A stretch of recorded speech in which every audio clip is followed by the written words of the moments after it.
Hi, I'm Dr. Chad Larson, and this is Keep It Real.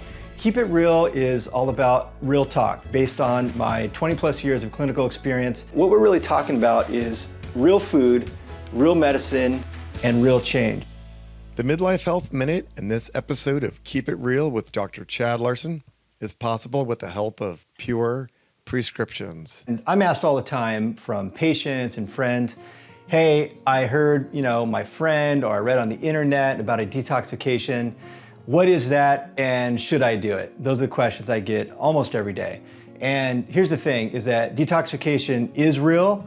It's a thing. Our body actually detoxes things, and as the name suggests, it helps to decrease toxins that build up in the body. We're exposed to toxins constantly from our foods, from the things that we breathe in or things that we consume drinking, and toxins build up, and we've got amazing systems that help to detoxify and eliminate and kind of process, metabolize these things out of our system. And there's kind of an old school term that I try to use every now and again to kind of keep it alive. My naturopathic elders would be proud that I'm using this word. It's Emunctories. Our Emunctories are basically our organs of elimination. Think of like your kidneys and your gastrointestinal tract and even your skin. These are the Emunctories. So back in the old school days, we used to talk about let's open up the Emunctories and kind of help those organ systems work better. So when we're thinking about detoxification, I want to keep the Emunctories in mind. I want to think of how can I help somebody improve their ability to remove these toxins from their systems, and how can we support and nourish those organ systems. So there's kind of two sides to this coin. The first side of the coin is we want to try to eliminate further toxicity in the system.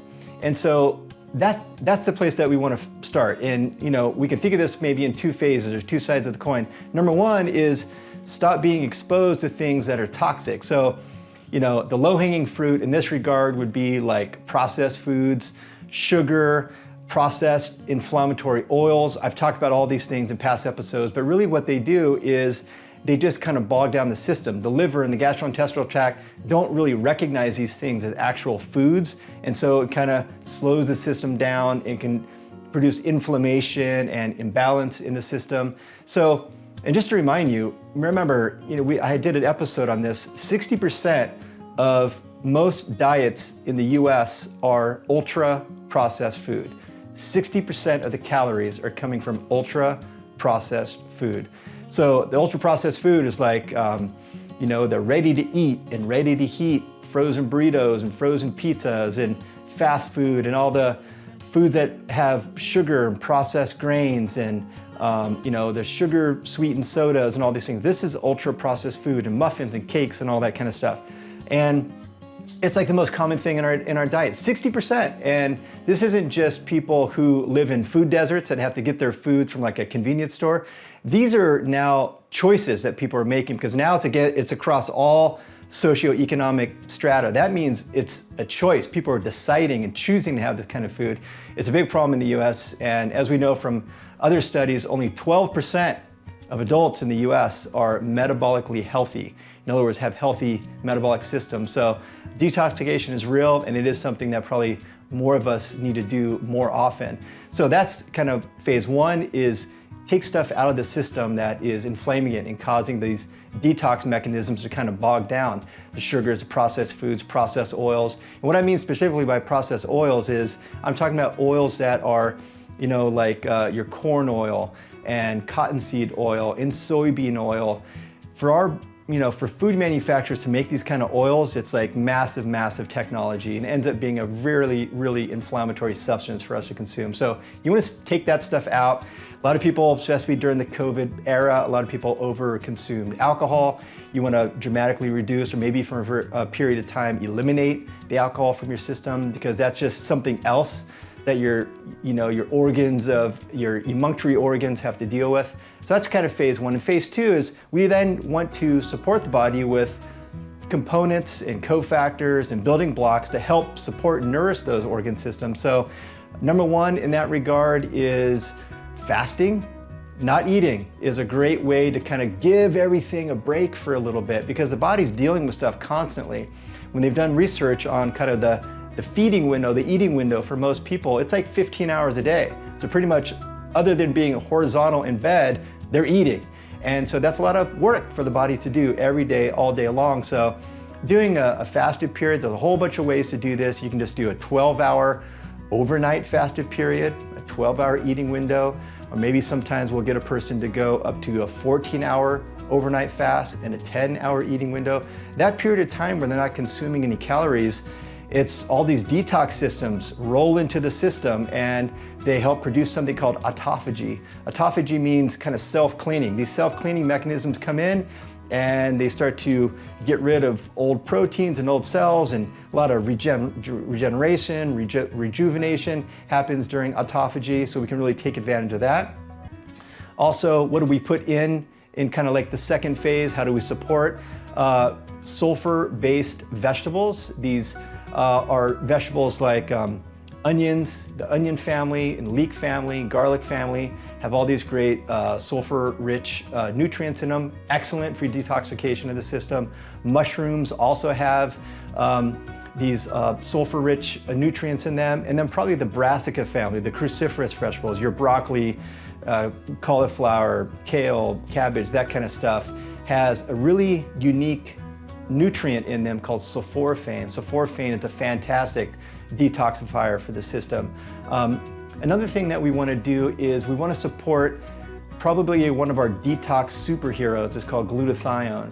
And glutathione is like our internal cellular superhero for detoxification and reducing excess oxidation and inflammation.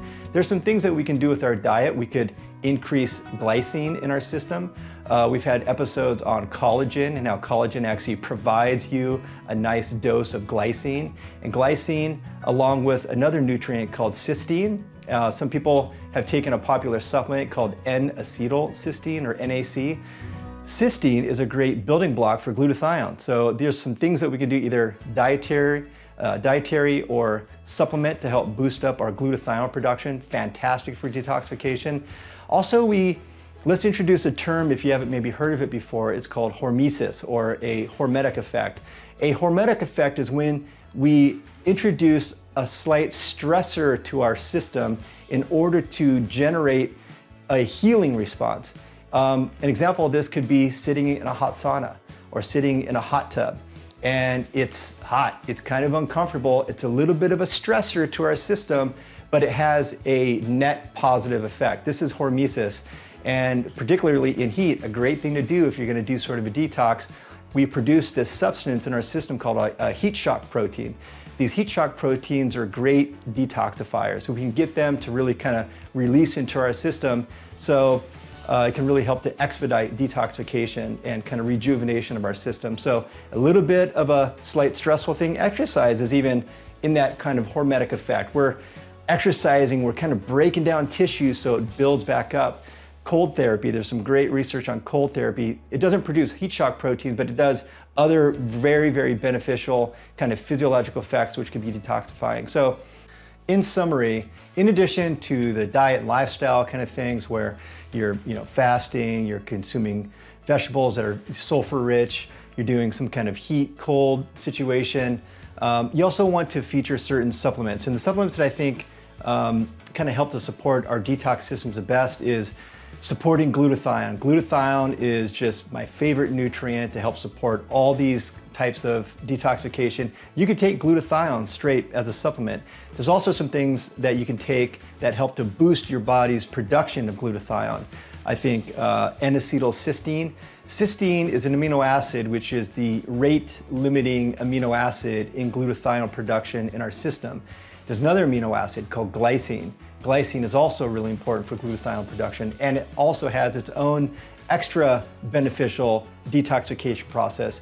Glycine itself not only is a building block for glutathione, but also helps to metabolize methionine, which we don't want to get too high. We need to detoxify that. And where can we get glycine? Either in a supplement that contains glycine, or of course we can get it from collagen. Collagen, a third of your serving of collagen gives you glycine. So glycine, N-acetylcysteine, glutathione, fantastic nutrients, supplements to help support your overall detox situation.